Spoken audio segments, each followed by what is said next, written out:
Good evening. Part 2 of tonight's readings. We have again the Gilded Tarot. I thought I'd use this one tonight. This is one of a new one that I'm tuning in, but I find this one works quite quick compared to the God one. Obviously, different cards are different energies, and one of my clients recently just told me that my energy changes with the card, which is really interesting for me to hear as a reader to get that feedback. So, for further ado, we have the one that everybody hates, which is the Three of Swords.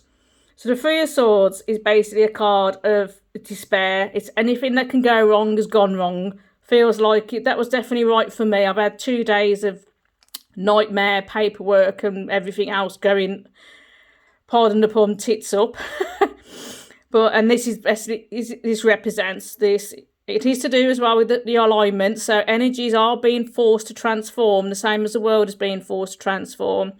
So if you get in a bit of trouble or strife, or you're feeling a bit down, depressed, this card is basically saying that you're hurt. You know, you can't get any better, worse than what you are already. You're surviving. You're coping. So although this is a dark card and a negative card, it's still got the heart in it. So basically, the heart can repair itself. So don't basically give in to despair, although the pressures around you that might lead you down a dark road. This card is saying that basically the universe doesn't send you anything that you can't cope with, although it doesn't feel like that at the time. So a bit of conflicts as well. So if your arguments as well can be indicated by this card. And then next we have the hanging man in this, well, the hanged man basically it is.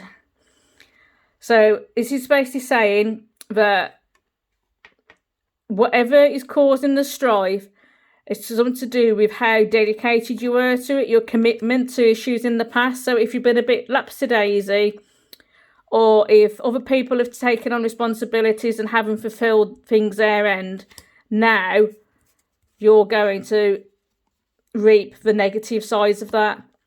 So on a personal level, this is saying that you've got to commit to your own goals.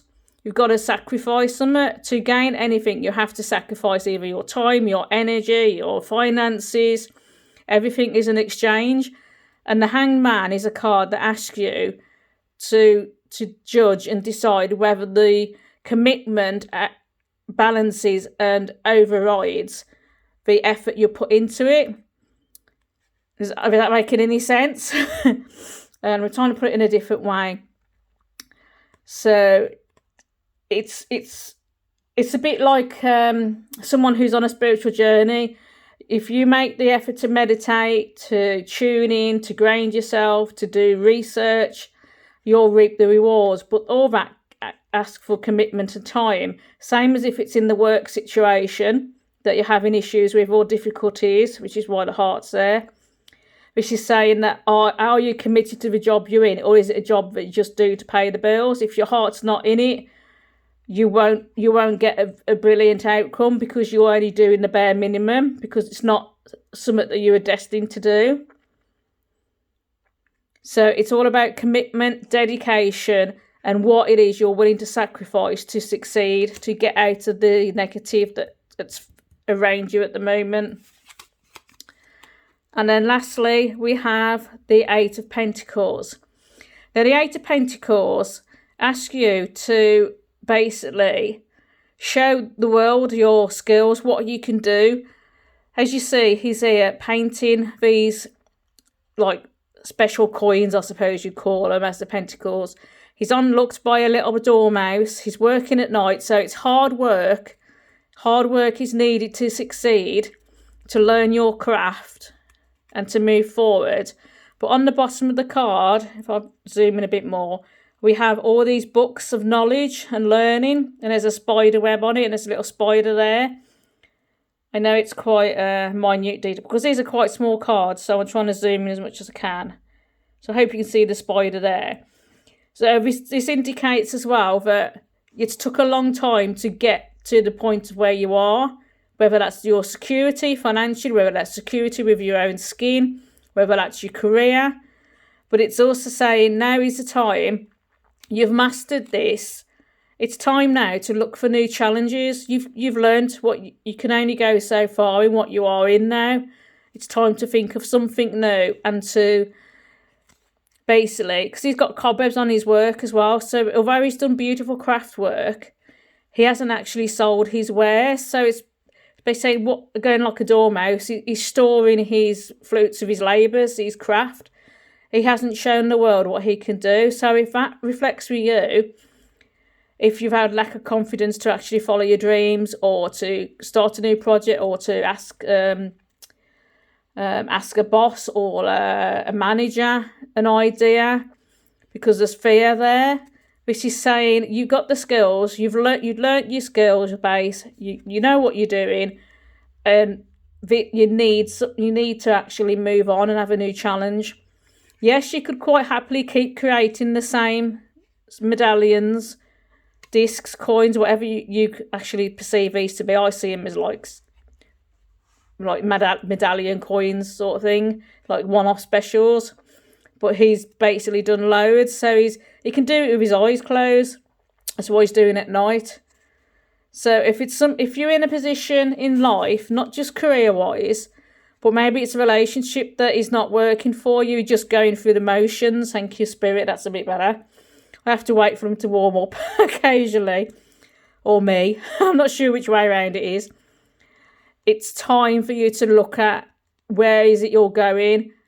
You know, have you reached a stalemate? Have you reached the end of a line in an area in your life? So I got more off that one. Thank you, Spirit. All right, I'm going to draw a wild card just for my friend who likes doing wild cards. He knows who he is. And I've got the worst card I hate because I hate the imagery on this. I think it doesn't do the High Priestess justice myself. But hey-oh. But yeah, this is basically saying, again, if you're feeling like that your challenges are being met, or you're feeling a bit like stalemate, or things aren't moving, or you've been stuck in a rut, thank you, I was going to say universe and spirit. But this is saying, High Priestess, I'll just move the card a bit nearer to you. Right. Is basically, she knows her own path. She's secure, she's confident. She's mastered the arts of the occult. She can walk between the worlds, which is why the two portals are behind her. She can draw down the power of the celestial bodies, the moon, the stars, as well as the earth elements and the water. She's got a mixture of all the elements in here. So it's having confidence to accept a new challenge, to actually, sometimes it's harder to let go of something that isn't working. And the High Priestess is just there to reiterate that being stagnant, not being challenged, or being like the dormouse, being dormant in one position and not moving forward is not good for your higher self, for your spiritual soul, as well as practicality. None of us like to get bored or stuck in a rut, but sometimes we got no choice.